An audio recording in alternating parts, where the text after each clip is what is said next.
بسم اللہ الرحمن الرحیم۔ آئی کیو وائس کے معزز سامعین، السلام علیکم۔ ایک دن حضرت ادھم رحمۃ اللہ علیہ کا بخارا کے باغات کی طرف سے گزر ہوا۔ آپ ایک نہر کے کنارے بیٹھ کر وضو کرنے لگے۔ آپ نے دیکھا کہ نہر کے پانی میں ایک سیب بہتا ہوا آ رہا ہے۔ خیال آیا کہ کھا لینے میں کوئی مذائقہ نہیں۔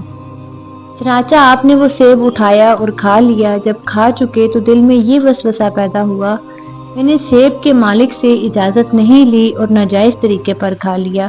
اس خیال کے تحت آپ رحمۃ اللہ علیہ باغ کے مالک کے پاس گئے کہ اسے اس امر کی اطلاع دے دیں تاکہ ان کا کھایا ہوا سیب حلال اور جائز ہو جائے۔ چنانچہ حضرت ادھم رحمۃ اللہ علیہ نے باغ کے دروازے کو جہاں سے یہ سیب بہہ کر آیا تھا کھٹکھٹایا۔ آواز سن کر ایک لڑکی باہر آئی۔ آپ نے اس سے کہا کہ میں باغ کے مالک سے ملنا چاہتا ہوں، اسے بھیج دو۔ اس نے عرض کیا کہ وہ ایک عورت ہے۔ آپ نے فرمایا اچھا، اس سے اجازت لے دو تاکہ میں خود اس کی خدمت میں حاضر ہو جاؤں۔ چنانچہ اجازت مل گئی اور آپ اس خاتون کے پاس تشریف لے گئے، اس کو سارا ماجرا سنایا۔ خاتون نے جواب دیا، نصف باغ تو میرا ہے اور نصف باغ سلطان کا ہے، وہ یہاں نہیں بلخ کے شہر میں تشریف لے گئے ہیں جو بخارا سے 10 دن کی مسافت پر تھا۔ اسی لیے سیب کا نصف حصہ تو میں آپ کو معاف کر دیتی ہوں، لیکن باقی کا نصف حصہ معاف کرنے کے لیے آپ کو سلطان کے پاس جانا پڑے گا۔ چنانچہ سیب کا بقیہ حصہ معاف کروانے کے لیے آپ رحمۃ اللہ علیہ بلخ تشریف لے گئے۔ جب وہاں پہنچے تو دیکھا بادشاہ کی سواری جلوس کے ساتھ جا رہی ہے۔ اس حالت میں آپ نے بادشاہ کی سواری کو روکا اور اس کو سارے واقعے کی خبر دی اور نصف سیب کی معافی طلب کی۔ بادشاہ نے فرمایا اس وقت تو میں کچھ نہیں کہتا، آپ کل میرے پاس تشریف لائیے گا، میں کل آپ کو جواب دوں گا۔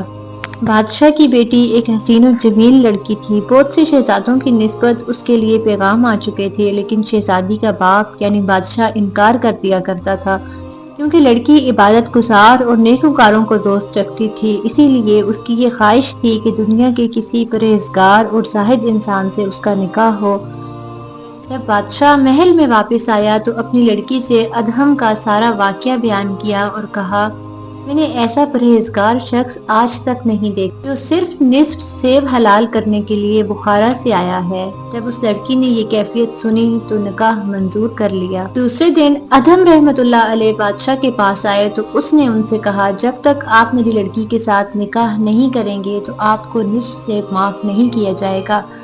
ادھم نے کمال انکار کے بعد چاروں ناچار نکاح کرنا منظور کر لیا۔ چنانچہ بادشاہ نے اپنی بیٹی کا نکاح ادھم رحمۃ اللہ علیہ کے ساتھ کروا دیا۔ جب ادھم رحمۃ اللہ علیہ خلوت میں اپنی بیوی کے پاس گئے تو دیکھا کہ لڑکی نہایت آرائستہ و پیراستہ ہے اور وہ مکان بھی جہاں لڑکی تھی نہایت تکلفات کے ساتھ مزین ہے۔ ادھم رحمۃ اللہ علیہ کو دنیا داری پسند نہیں تھی، وہ ایک گوشہ میں جا کے نماز میں مصروف ہو گئے۔ اس شب کی صبح ہوئی تو حضرت ادھم رحمۃ اللہ علیہ بادشاہ کے پاس گئے اور سیب کا نصف معاف کرنے کے متعلق دریافت کیا تو بادشاہ نے کہا کہ میں نے آپ کو سیب کا نصف معاف کیا۔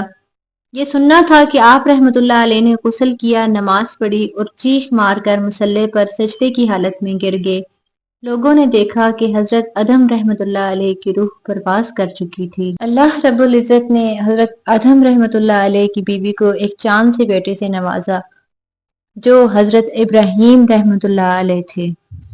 حضرت ابراہیم رحمۃ اللہ علیہ بھی اپنے باپ کی طرح بہت نیک اور پرہیزگار انسان تھے۔ چونکہ حضرت ابراہیم رحمۃ اللہ علیہ کے نانا کے گھر کوئی لڑکا نہیں تھا، اسی لیے اپنی ماں کی طرف سے سلطنت انہیں وراثت میں ملی، لیکن اللہ کے راستے میں لگ کر انہوں نے سلطنت چھوڑ دی۔